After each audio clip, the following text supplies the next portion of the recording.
Oke, hai semua, senang sekali bisa menjumpai kalian dan hari ini spesial karena saya sedang bersama dengan salah seorang teman yang jauh di negeri orang.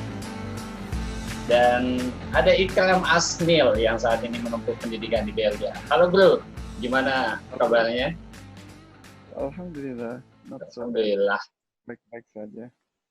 Puasa gimana? Iyalah, puasa 18 jam. 18 jam ya? Alhamdulillah. Saya masih ingat tahun Lumayan buat lalu ya, dia. 19 jam. Yang Ya, bikin puasa saya berantakan. alhamdulillah tahun ini lebih kan jadwal puasa semakin maju tuh kalau misalnya dibandingkan bulan Masehi.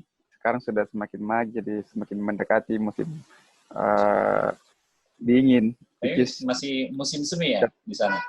ya sekarang musim semi. Jadi lumayan singkat lah waktu durasi siangnya. Amin, dibandingkan tahun lalu. Tahun lalu Karena tahun 19 jam. Puasa saya bisa hitung deh. Berapa hari? Cuma tahun, berapa hari? tahun lalu mungkin tidak 3 sampai hari kayaknya. tahun lalu mungkin tidak sampai 19 jam, cuman hampir-hampir. Kalau tahun ini Hampir ya.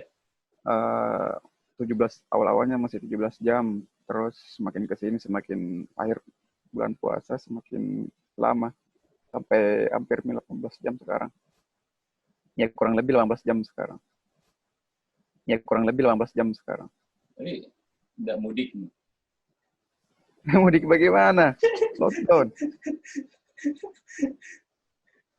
Saya tahun lalu juga tidak mudik tuh. Kalau kita lebaran di pesawat Nah, tidak lah. Kemarin saya lebaran hampir di Jakarta sih, tapi lebaran di Makassar. sampai jadi di Makassar sebelum lebaran. Sampai. Puasa di negeri orang gimana rasanya, bro? Ya gimana ya? Sebenarnya ada banyak hal lah. Ada senang suka dukanya lah puasa ada di negeri orang. Lain sukanya apa ya?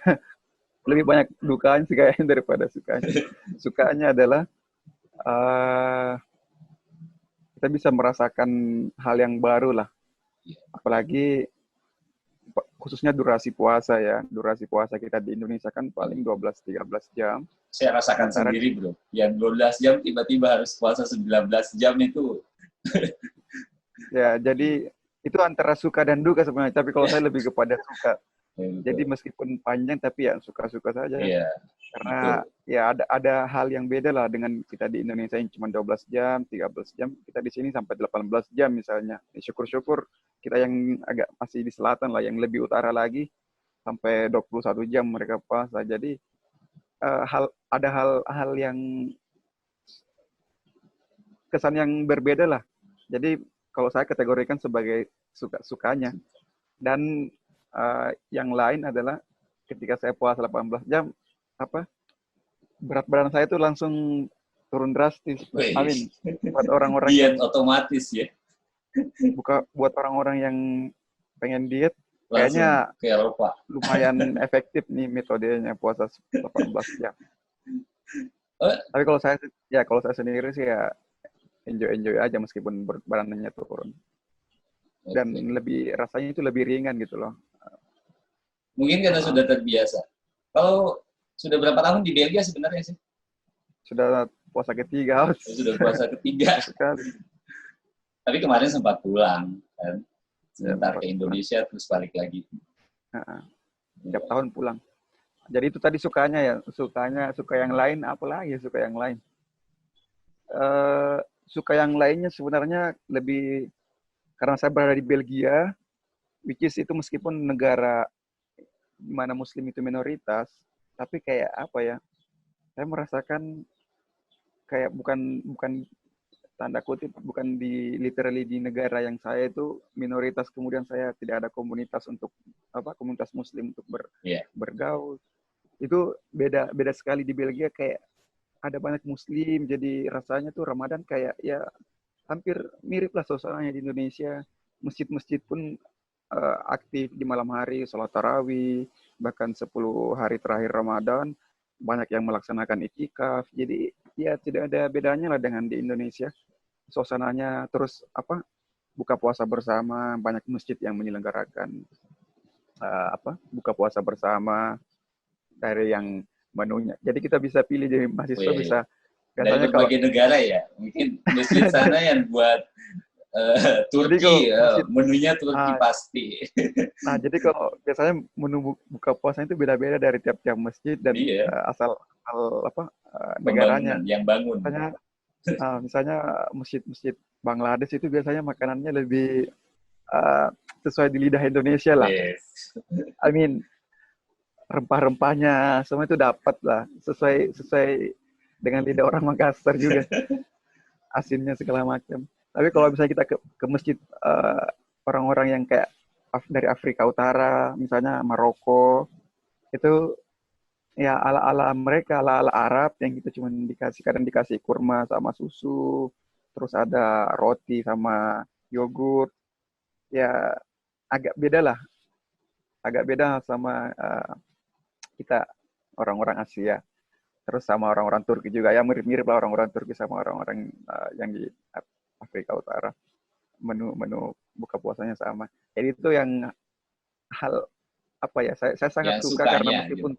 meskipun saya di negara yang Islam minoritas, tapi tetap ada komunitas Muslim yang saya bisa berinteraksi, saya bisa melaksanakan ibadah di bulan Ramadan, saya bisa buka puasa bersama, bahkan bisa sahur bareng sama orang-orang di masjid situ.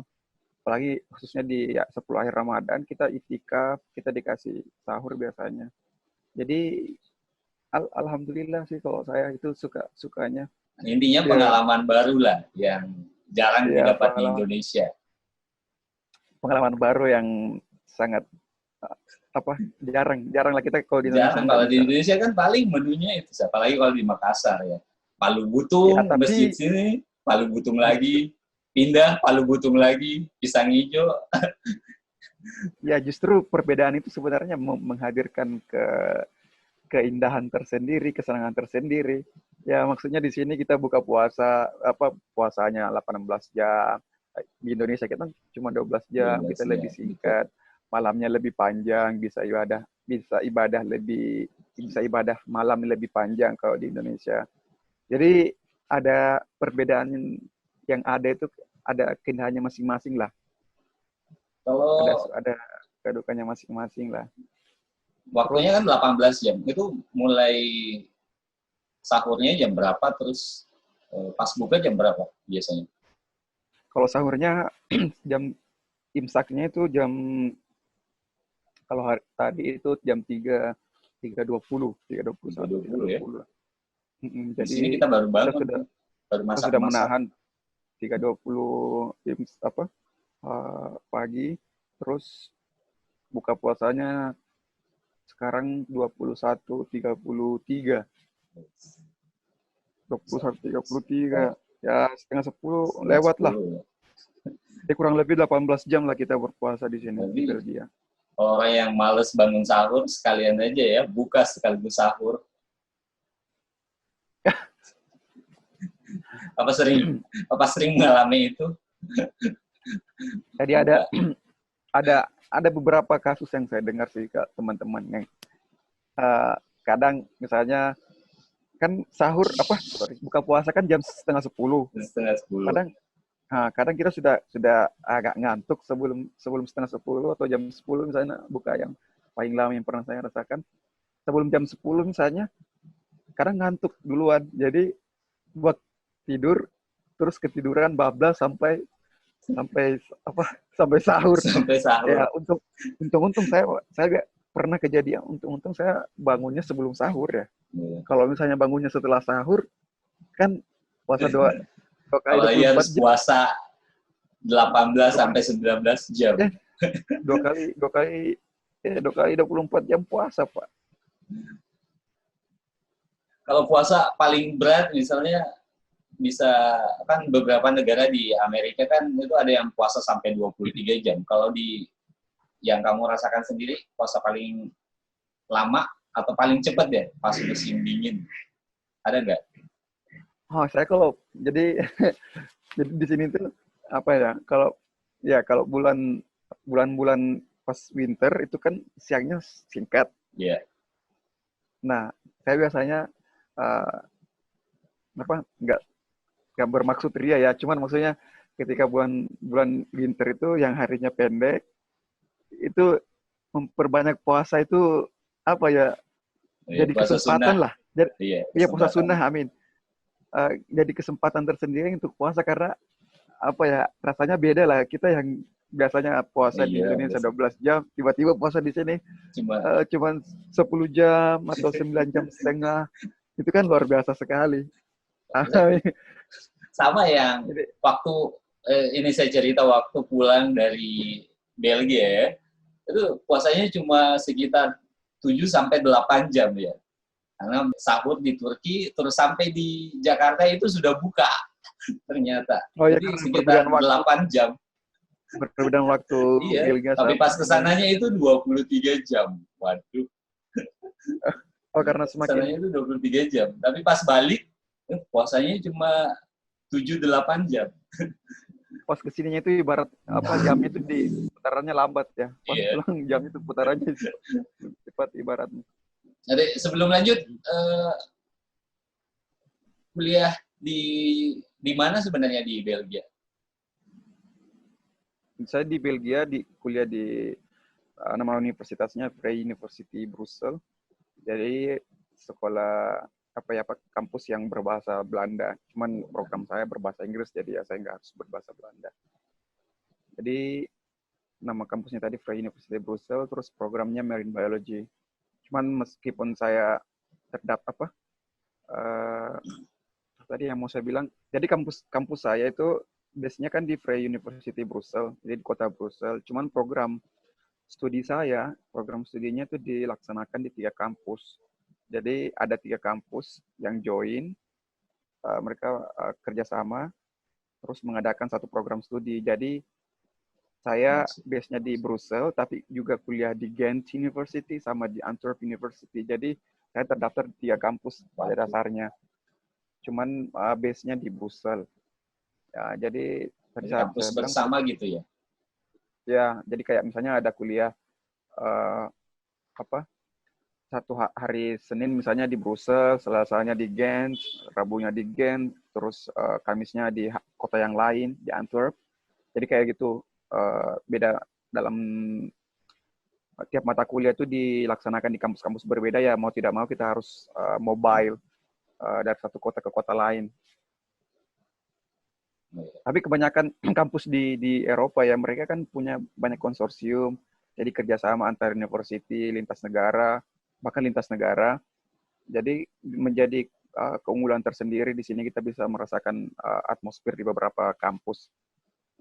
Jurusan yang saya tempati itu kebetulan inter-university-nya cuma dalam satu negara, jadi saya cuma bisa pindah-pindah kota Di dalam Belgia belajarnya. saja ya? Kalau ya dalam Belgia saja, ada beberapa kampus, konsorsium kampus di Eropa yang bahkan misalnya mahasiswa semester 1-nya misalnya di Belgia, semester 2-nya pindah ke Portugal, semester 3-nya di negara lain, semester 4-nya kembali ke Belgia.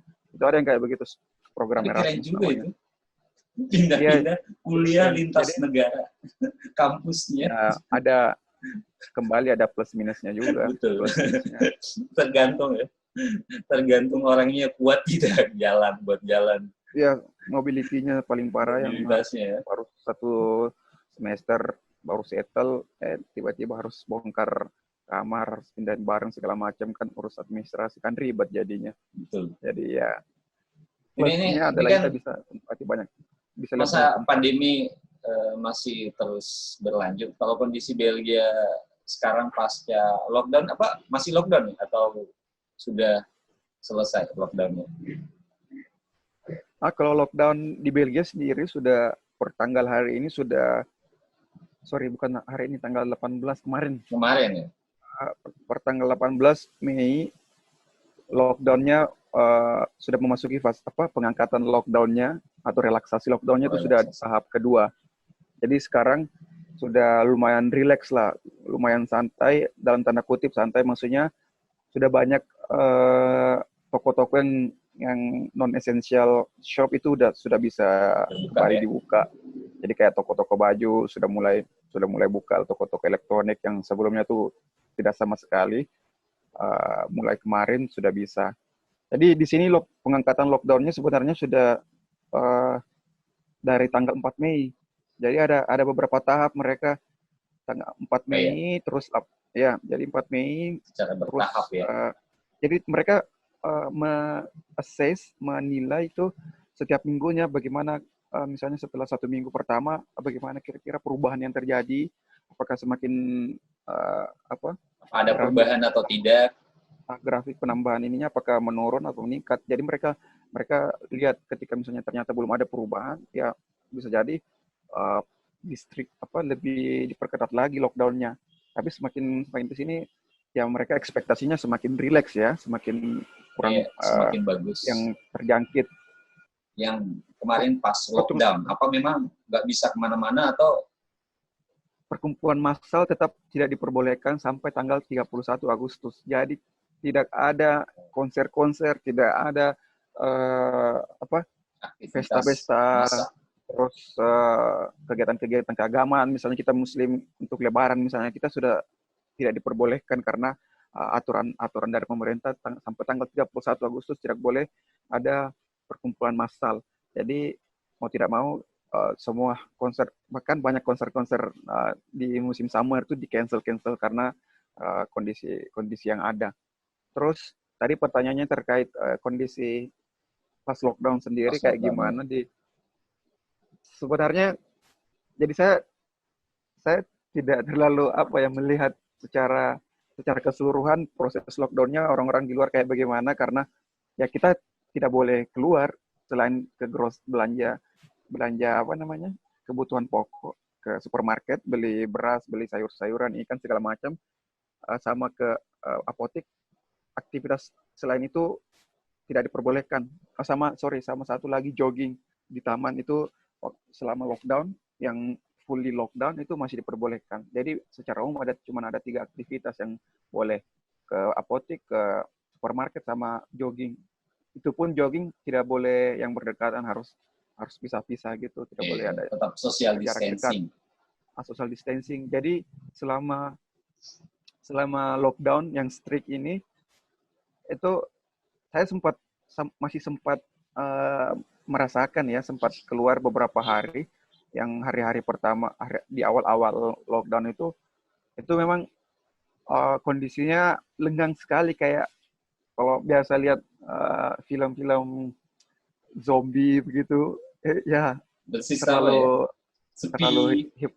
majasnya terlalu hiperbola sih kalau saya bilang kayak zombie. Cuman maksudnya super lengang, apalagi di Brussels ya. Di Brussels itu kota yang sangat padat, menjadi pusat ibu kota kan, jadi ya wajar padat, dan sehari-harinya biasanya kan lalu lintas itu macet juga. Terus suara mobil yang klaksonnya segala macam itu, pokoknya semua kegaduhan di kota itu tiba-tiba sirna. Dan itu terjadi di seluruh dunia, termasuk Makassar, Jakarta, dan negara-negara lain. Jadi yang pas hari-hari pertama itu yang kedengaran itu cuman di mana-mana tuh yang kedengaran cuman ambulans. Jadi mobil-mobil, kalau bukan mobil ambulans, mobilnya polisi yang lagi patroli. Jadi selain itu tidak ada suara-suara kegaduhan. Itu datanya cukup banyak juga di Belgia. Ada 55.000 orang yang terkonfirmasi positif, dan ada 9.000 lebih yang meninggal akibat COVID. Ya. Oh, jadi di Belgia itu mungkin yang tidak banyak orang tahu ya. Di Belgia memang secara rasio antara yang meninggal sama jumlah penduduk, atau yang positif corona dengan yang jumlah penduduknya Belgia itu memang tinggi. Karena secara Belgia cuma 11 jutaan penduduknya.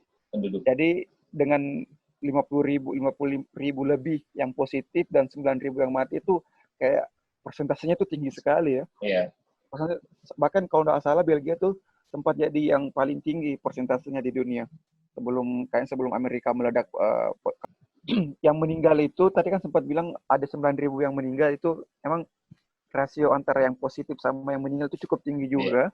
Karena Persentasenya. memang karena yang di sini uniknya pemerintahnya itu mendata semua orang yang meninggal, memasukkan semua orang-orang yang meninggal itu ke dalam data yang positif corona. Jadi Oh iya, meskipun misalnya yang meninggal itu belum ketahuan dia positif corona, ya karena ya meninggal karena sesuatu dan lain hal, tetap tapi karena dicatat COVID. ya mereka mencatat sebagai kasus COVID positif meninggal karena COVID.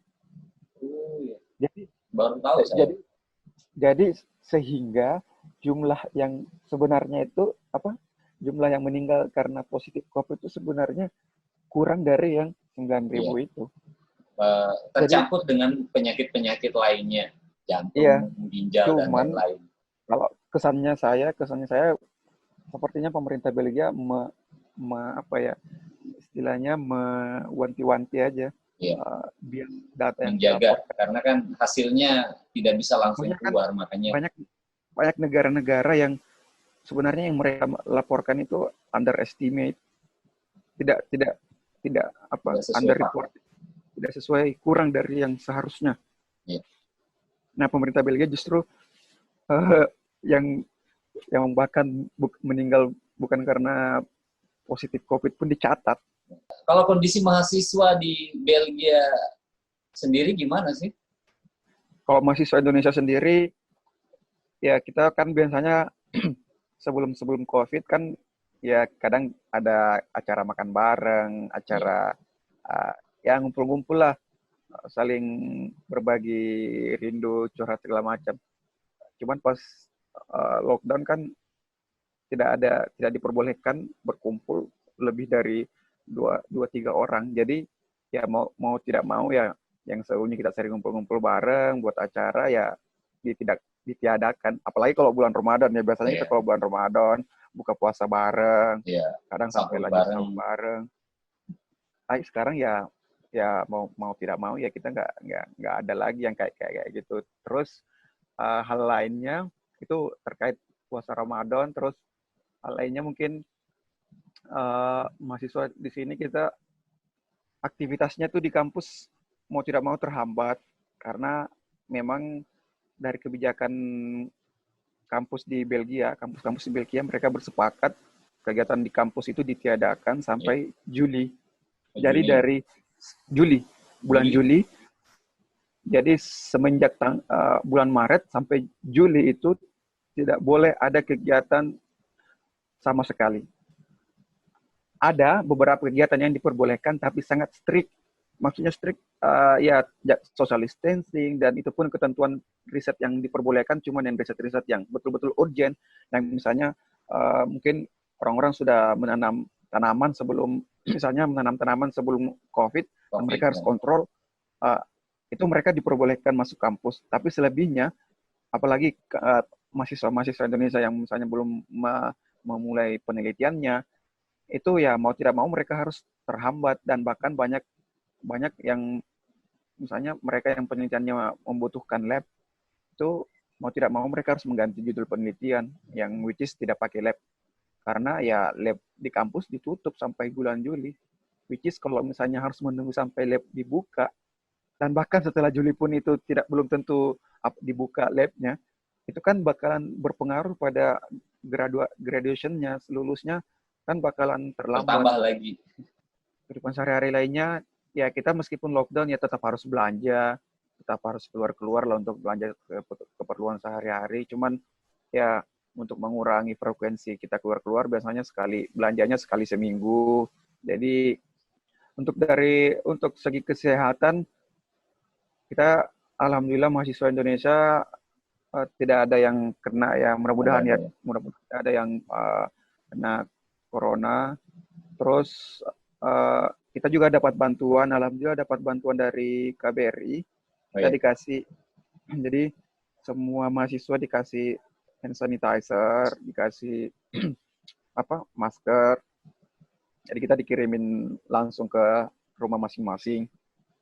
Terus ada juga bantuan dari pemerintah, selain alat kesehatan tadi, kita dikasih sembako juga. Jadi selama lockdown kan uh, banyak misalnya yang mahasiswa yang kuliahnya pakai biaya sendiri, terus mereka bergantung untuk biaya hidupnya sehari-hari, mereka bergantung sama part-time job untuk kehidupan sehari-harinya kayak gimana. Jadi pemerintah, KBRI, mereka memberikan bantuan berupa sembako. Ya, kalau saya lumayan bisa hidup sebulan lah dengan sembako sebesar itu kalau saya. Isinya apa aja sih sembakonya? Ada Indomie, beras, minyak, ya. Ala Indonesia ya? kirain ala Eropa, isinya pasta. Ya, sesuaikan lah dengan kondisi perut. Satu lagi, terakhir. Kapan pulang ke Indonesia? Ya, pengennya secepatnya sih pulang ke Indonesia, tapi kan ya sekarang tidak ada penerbangan ya ke Indonesia. Saya tidak tahu kalau penerbangan dari negara-negara yang lain, cuman saya sempat cek-cek tiket, terus mereka memang kalau misalnya kita cek online, saya cek Brussels Jakarta misalnya, ya mereka mencantumkan Brussels Jakarta di situ, cuman sebenarnya itu di kenyataannya tidak ada penerbangan. Jadi misalnya ada salah satu maskapai dari Timur Tengah nih, saya cek, ada tiketnya, ada Brussels Jakarta.